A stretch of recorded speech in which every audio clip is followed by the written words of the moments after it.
My name is Debbie Douglas. I'm the Executive Director of the Ontario Council of Agencies Serving Immigrants, OCASI. We're the provincial umbrella for agencies that work with immigrants and refugees in Ontario. OCASI has a dual mandate.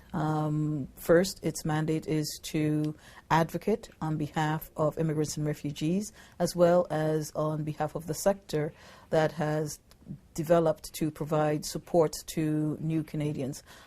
who come to live and work in Canada. The Council is also concerned with ensuring that the sector has capacity, and so an important part of our work is to ensure ongoing professional development, to provide resources that our agencies can utilize in their day-to-day work with immigrants and refugees.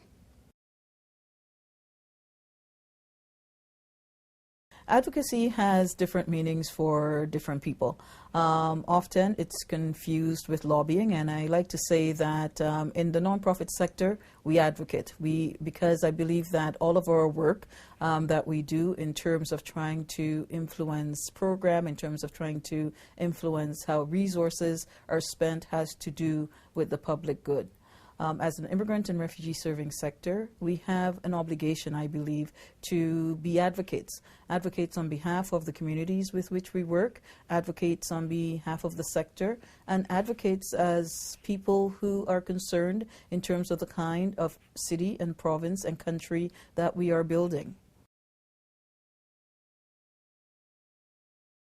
One of the best approach to advocacy work is to work in coalition, to bring together like-minded folks who have a similar position or a same position on a particular issue, and to work together so that the front of the position, the face of the position, is a coalition of group and it's not an individual charity or an individual organization. That is certainly one way of minimizing any sort of backlash that the organization may face. Other ways of doing or getting that same message across is to do public education. And public education basically puts the facts out there. It doesn't take a position, but it says, this is the issue, these are some of the facts of the issue, these are the pros of the issue, and these are the cons of the issue.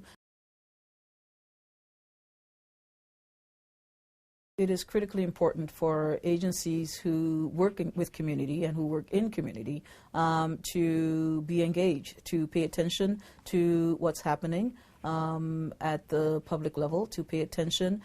to what's happening in the public institutions that their clients are using and they themselves have to engage with on a daily basis. I believe that there are different strategies that agencies can use in their day-to-day work. I think that agencies need to know who their partners and allies are in the community, and so that they can make common cause in terms of being able to shift a practice or to shift a policy that is in place that is hampering access or that is preventing access to a service or to a program that their clients may need. I think that it's important that agencies pay attention, particularly in the immigrant and refugee serving sector, to what's happening in terms of immigration policy. If we're changing our selection policy, it means that we're getting a very different kind of immigrant that's coming in, which then translates into us needing a very different set of programs and services to be able to address changing settlement and integration needs. Agencies then have a responsibility to be responsive. I think that agencies need to see themselves as being at the forefront of nation building in Canada, given that our role is to ensure that we create communities and we create environments where immigrants and refugees can be successful in their settlement and integration. And that takes advocacy. That takes advocacy in terms of ensuring that we have the kinds of employment supports that we need in place. It takes advocacy in terms of ensuring that people aren't facing everything being equal discrimination based on an accent or based on race. It means that we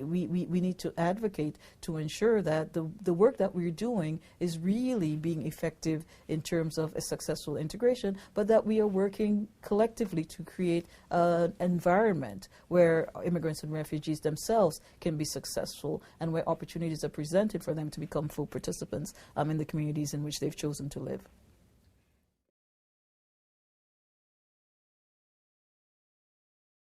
The main challenge to advocacy for a service agency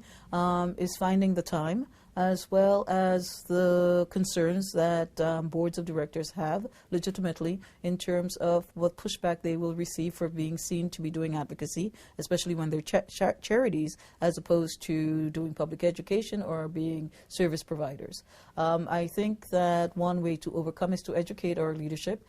in terms of the work that they do as part of the public good. And charities are allowed to do work about public good, and to look at how it is that we do public education, to look at it in terms of how it is that we speak about the work, how it is that we speak about the importance of settlement, the importance of resourcing settlement adequately in terms of funding so that programs so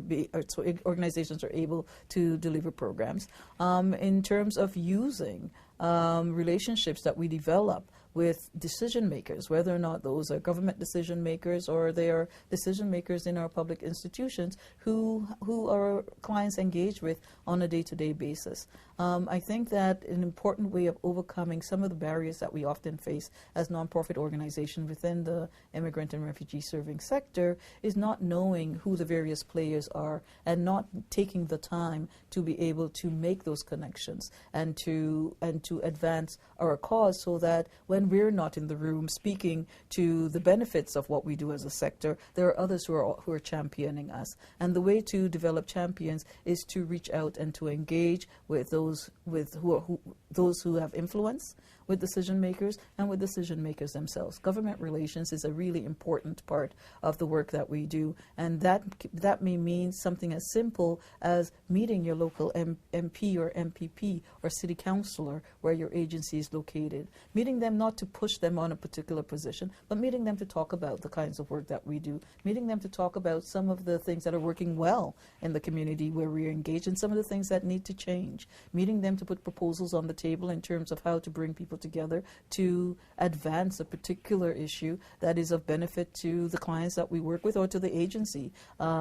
itself. And so for me, the best way to overcome challenges is to engage in collective action, is to identify those who are on your side, to identify those who you need to convince, and to make sure that you're developing champions about the work that we do.